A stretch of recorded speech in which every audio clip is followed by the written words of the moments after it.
Hello বন্ধুরা, কেমন আছেন সবাই? আশা করি সবাই খুবই ভালো আছেন। আজকে আমরা নিয়ে এসেছি ভিভো V23 এই মডেলের একটা মোবাইল। এটার ভাঙা গ্লাস কিভাবে চেঞ্জ করা যায় তার সম্পূর্ণ টিউটোরিয়াল।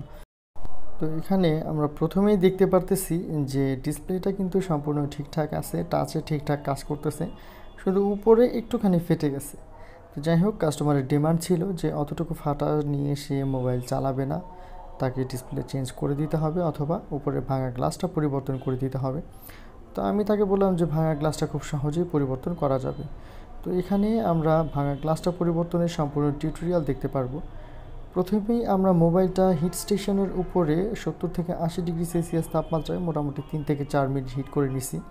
হিট দেওয়ার ফলে ব্যাকশেলের যে আঠাটা আছে সেই আঠাটা কিন্তু নরম হয়ে গেছে এবং ব্যাকশেলটা কিন্তু আমাদের কাছে এখন খুলতে একটু সহজ হচ্ছে।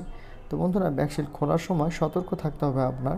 পাওয়ার বাটন এবং ফিঙ্গারপ্রিন্টের যে সেন্সর আছে, ভলিউম বাটনের যে সেন্সর আছে, এই ছোট ছোট রিবনগুলা এই আপনার ফ্রেমের উপর দিয়ে গেছে। মাঝে মধ্যে দেখা যায় এরকম হয় যে আপনি কার্ড ঢুকাইছেন ব্যাকশেল খোলার জন্য, কার্ডের খোঁচা খেয়ে ওই পাতলা পাতলা রিবনগুলো কিন্তু ছিঁড়ে যায় এই মোবাইলের ক্ষেত্রে, বা বিভিন্ন ডিজাইনের কিছু কিছু মডেল আছে এরকম আমি পাইছি। তো সেই ক্ষেত্রে আপনারা কিন্তু অবশ্যই সচেতন থাকবেন। তো এখানে মোবাইলটা আমরা সম্পূর্ণ খুলে নিতেছি। আপনারা দেখছেন নিচের রিঙ্গার স্পিকারটা আমরা খুলে নিছি এবং ওপরে মাদারবোর্ডের ওপরে যে আপার শেলটা আছে সেটাও কিন্তু আমরা সুন্দরভাবে খুলে নিতেছি। তো এইসব খুলে নেওয়ার পরে হচ্ছে আমরা ব্যাটারিটা এখান থেকে খুলে নিব। এখানে আপনারা বন্ধুরা দেখতে পারতেছেন যে ব্যাটারি একটা লেজ আছে, লেজটা ধরে সুন্দরভাবে টান দিলে কিন্তু ব্যাটারিটা সুন্দরভাবে খুলে চলে আসবে। এখানে কোনো ধরনের কোনো জোড়াজুড়ির প্রয়োজন নাই। এখানে পেপারটা আমরা উঠায় রাখলাম সাইডে এবং এইটা হচ্ছে ডিসপ্লের রিবন। ডিসপ্লে বের করার পরে এই রিবনটা আমাদের বের করতে হবে। তো ডিসপ্লেটা আমাদের হিট স্টেশনে হিট দেওয়া হয়েছে মোটামুটি 3-4 মিনিটের মতো, কিন্তু এই হিটটা ডিসপ্লের জন্য পর্যাপ্ত না। এই হিটে আমরা ডিসপ্লেটা খুলতে পারতেছি না। তা আমরা এখানে কি করলাম, কটন বাডের সাহায্যে একটু একটু করে থিনার কোনায় কোনায় লাগাইলাম। যেহেতু এটা একটা সুপার আমোলেড ডিসপ্লে, তাই এখানে থিনার দিলে কোনো অসুবিধা হবে না। কটন বাডের সাহায্যে আমরা একটু একটু করে থিনার দিছি, একটু একটু করে হট গান দিয়ে হিট দিছি এবং ডিসপ্লেটা খুলতেছি। তো এখানে ডিসপ্লেটা খোলার মোটামুটি সম্পূর্ণ প্রক্রিয়া আমি দেখাই দিছি একটু ফাস্ট। যদি আপনার স্লো করে দেখার ইচ্ছা থাকে তাহলে ইউটিউবের প্যানেলে স্লো করার যে অপশনটা আছে, সেটিংসের অপশনে যাবেন। সেখানে স্পিড নামে একটা অপশন আছে, ওইখানে আপনি স্লো বা ফাস্ট করতে পারবেন ভিডিও। আপনারা স্লো করে দেখে নিতে পারেন যে আমি আসলে কিভাবে খুলছি। তো এইভাবে আপনারা সুন্দরভাবে আস্তে আস্তে আস্তে আস্তে ধীরে সুস্থে ডিসপ্লেটা খুলে নেবেন। যে কোনো ভাঙা গ্লাস পরিবর্তনের সময় ডিসপ্লেটা খুলে নেওয়ার এটা একটা নিনজা টেকনিক আপনি বলতে পারেন।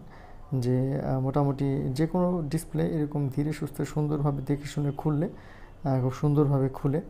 তো এখানে যেটা খুলে ফেললাম ওটা হচ্ছে ডিসপ্লের রিবনের উপরে একটা স্টিকার ছিল, সেই স্টিকারটা আমি সুন্দরভাবে খুলে ফেলছি এবং ওপরে ভাঙা যেহেতু খুবই কম, তো সম্পূর্ণ স্কচ টেপ লাগানোর প্রয়োজন নাই, অল্প করে স্কচ টেপ লাগাই নিলাম। এবং পোলারাইজার পেপার যাতে কেটে না যায় তার জন্য কিন্তু ইন্ডিকেটার দিয়ে ওপরের যে আঠাগুলো আছে সেই আঠাগুলো কিন্তু সুন্দরভাবে আমি পরিষ্কার করে নিতেছি বন্ধুরা, আপনারা দেখতে পারতেছেন। তো এটা আমরা ওপর থেকে মোটামুটি কাটার চেষ্টা করব, যেহেতু আঠা একটু কম আছে কোনো অসুবিধা নেই, ওপর থেকে সুন্দরভাবে এটা কাটা যাবে। তো বন্ধুরা, কাটার সময় আপনারা লক্ষ্য রাখবেন যে পোলারাইজার পেপারে যাতে কোনোভাবে না বাঁধে। যদি পোলারাইজার পেপারে বাঁধে তাহলে একটা ওসিএ করতে গিয়ে যে পরিমাণ পরিশ্রম হয়, পোলারাইজার পেপার চেঞ্জ করাটা আসলে তার থেকে অনেক বেশি পরিশ্রমের, মানে আসলে পরিশ্রমের কাজ। তো এটা আপনি চেষ্টা করবেন যে আমার 2-4-5-10 মিনিট বেশি লাগুক একটা কাজ করতে, বাট তারপরেও সেই কাজের জন্য পোলারাইজার পেপারটা যাতে না কাটে বা কালার পেপারটা যাতে না কাটে, এর জন্য আমাদের যাতে এক্সট্রা প্যারা নিতে না হয়, ঠিক আছে? এটা অ্যাভয়েড করবেন। যদি পোলারাইজার পেপার কোনোভাবে কেটে যায় তাহলে যারা প্রফেশনালি কাজ করেন তারা জানেন আসলে কতখানি বেশি পরিশ্রম করতে হয়। তো আমি চাইবো যে আমার 10 মিনিট বেশি সময় লাগুক কাটতে, আমার সমস্যা নেই, আমার পোলারাইজার পেপার যাতে না কাটে। তো বন্ধুরা, এখানে আপনারা দেখতে পাচ্ছেন যে আমাদের কাটা কিন্তু শেষ, পোলারাইজার পেপার কাটে নাই। তো এখন আমাদের ডিসপ্লের ওপরে যে বাড়তি আঠাটুকু আছে সেই আঠাটুকু আমরা সুন্দরভাবে পরিষ্কার করে নিব। তো আঠা পরিষ্কার করার সময় কিছু সাবধানতা আপনাদের নিতে হবে। যেমন আঠার ওপরে যদি কাচের কোনো ছোট ছোট টুকরা থাকে সেটা কিন্তু আঠা পরিষ্কার করতে গিয়ে হাতের মধ্যে ঢুকে যেতে পারে, যেটা আমার সঙ্গে কয়েকবার হয়েছে এবং সেটা খুবই পেইনফুল। পরে মাইক্রোস্কোপের নিচে নিয়ে গিয়ে মোটামুটি কাচের টুকরা বের করতে হয়। তো এখানে আপনারা হ্যান্ড গ্লাভস ব্যবহার করতে পারেন অথবা উইপস ব্যবহার করতে পারেন। উইপস দিয়ে আপনি আঠা পরিষ্কার করতে পারেন বা ধরতে পারেন, তাহলে মোটামুটি আপনি এই বিপদ থেকে রক্ষা পাবেন। এখন ডিসপ্লেটা ফাইনাল ফিনিশিংয়ের জন্য আপনার উপরে ছোটো ছোটো করে যে ময়লা আঠাগুলো লেগে আছে ফাইনালি ফিনিশ হয় নাই, সেগুলো পরিষ্কারের জন্য আমরা একটা ম্যাজিক স্পঞ্জের সাহায্য নিব এবং উইপস এর সাহায্য নিব। ম্যাজিক স্পঞ্জ, উইপস এবং স্প্রে এর সাহায্যে আমরা ডিসপ্লেটা সুন্দরভাবে পরিষ্কার করব। এখানে আপনারা ওসি গ্লাসটা দেখতেছেন যে ওসি গ্লাসের উপরে অলরেডি ওসি পেপার লাগানো আছে, যেটার কারণে আমাদের মোটামুটি একটা কাজ কমে গেছে। ওসি পেপার যে ডিসপ্লের উপর লাগাইতে হইতো আমাদের, সেটা কিন্তু আর লাগানো হচ্ছে না। এবং এই ওসি গ্লাসগুলোর যে স্পেশালিটি সেটা হচ্ছে মোটামুটি ম্যাক্সিমাম ওসি গ্লাসেই আপনার মার্কিং করা থাকে যে কোন জায়গা থেকে কোন জায়গা পর্যন্ত আপনার ডিসপ্লেটা মোটামুটি গ্লাসের উপরে বসবে, ঠিক অতটুকু জায়গায় আপনার ওসি পেপারটা ভেতরে আঠা লাগানো থাকে, ওই বরাবর বসিয়ে দিলেই হয়। খুবই সহজ একটা প্রক্রিয়া। তো এখানে আমরা ওসিএ মেশিন থেকে ডিসপ্লেটা বের করে আনলাম, দ্যাট মিন্স ডিসপ্লের কাজ শেষ এবং নতুন একটা ডিসপ্লে অক্ষত অবস্থায় বের হয়ে আসছে মেশিন থেকে। তো এখানে আমরা বরাবরের মতোই কালো আঠা ব্যবহার করব, যাতে করে ডিসপ্লেটা সুন্দরভাবে লেগে থাকে বডির সঙ্গে। এবং কালো আঠা দেওয়ার নিয়ম মোটামুটি আমি সব ভিডিওতেই এক্সপ্লেন করছি যে কিভাবে কালো আঠা দিতে হয় এবং কতক্ষণ ওয়েট করতে হয়। কালো আঠা দেওয়ার পরে আমরা ইউজুয়ালি আমাদের ডিসপ্লেটা ফিটিং করে দিব। তো বন্ধুরা, আপনারা যারা এই ধরনের ভোগান্তিতে পড়েন বা মোবাইলের যে কোনো ধরনের সমস্যা আপনি সমস্যায় পড়েন, মোবাইল সার্ভিসিং রিলেটেড যে কোনো তথ্য বা যে কোনো ধরনের প্রবলেম আপনার মোবাইলে হোক না কেন, আপনি সার্ভিসিং করার জন্য আমাদের সঙ্গে যোগাযোগ করতে পারেন। আমাদের শপের ঠিকানা অক্টোপাস ইলেকট্রনিক্স, হাফিজ বিল্ডিং, নীলটুলি, ফরিদপুর।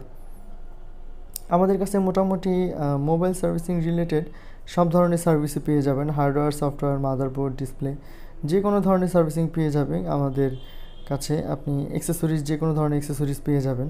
যে কোনো ধরনের ডিসপ্লে বা স্পেয়ার পার্টস আপনি কিনতে চাইলে সেখান থেকে কিনতে পারবেন। তো সম্পূর্ণ ডিটেল জানার জন্য অবশ্যই ডিসক্রিপশনে থাকা ফেসবুক পেজের লিঙ্কে আপনি নক করবেন, তাহলে সরাসরি আমাদের সঙ্গে যোগাযোগ করতে পারবেন। আর এই ভিডিও সম্পর্কে যদি কোনো মতামত দেওয়ার প্রয়োজন মনে করেন, তাহলে অবশ্যই তা কমেন্টের মাধ্যমে আমাকে জানাতে পারেন। তো বন্ধুরা, আপনারা দেখতে পারতেছেন যে দেখতে দেখতে কিন্তু আমাদের ভাঙা গ্লাসটা চেঞ্জ করা হয়ে গেছে।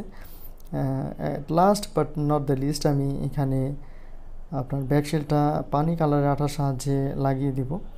এটাও সানশাইনের একটা আঠা, এটা পানি কালারের আঠা। তো এটাও একই প্রসেসিংয়ে আমরা ব্যবহার করব। ব্যাকশেলে আমি সবসময় পানি কালার আঠাটাই ব্যবহার করি এবং ডিসপ্লেতে আমি সবসময় কালো আঠাটা ব্যবহার করার চেষ্টা করি, যাতে ডিসপ্লেটা ভালো মতো লেগে থাকে। তো এখানে আপনারা দেখতে পারতেছেন যে আমার ডিসপ্লেটা মোটামুটি যায় নাই, আছে, খুব সুন্দরভাবে আছে, নষ্ট হয় নাই। এবং আপনি দেখতেই পারতেছেন যে আমার ডিসপ্লেটাতে কোনো স্পট পড়ে নাই, কোনো বাবল নাই, কোনো কিছু নাই, একদম নিট অ্যান্ড ক্লিন, ফ্রেশ হয়ে গেছে, কোনো অসুবিধা নেই। তো আপনি ভাঙা গ্লাস চাইলে এভাবে পরিবর্তন করতে পারেন বন্ধুরা। তো আমাদের ভিডিওটা যদি আপনার ভালো লেগে থাকে, তাহলে লাইক এবং কমেন্ট করে আমাদের পাশেই থাকতে পারেন এই ধরনের আরও ইম্পর্ট্যান্ট ভিডিও পাওয়ার জন্য এবং আপনার প্রয়োজনীয় ভিডিও টিপস সংগ্রহ করার জন্য। দেখা হবে আগামী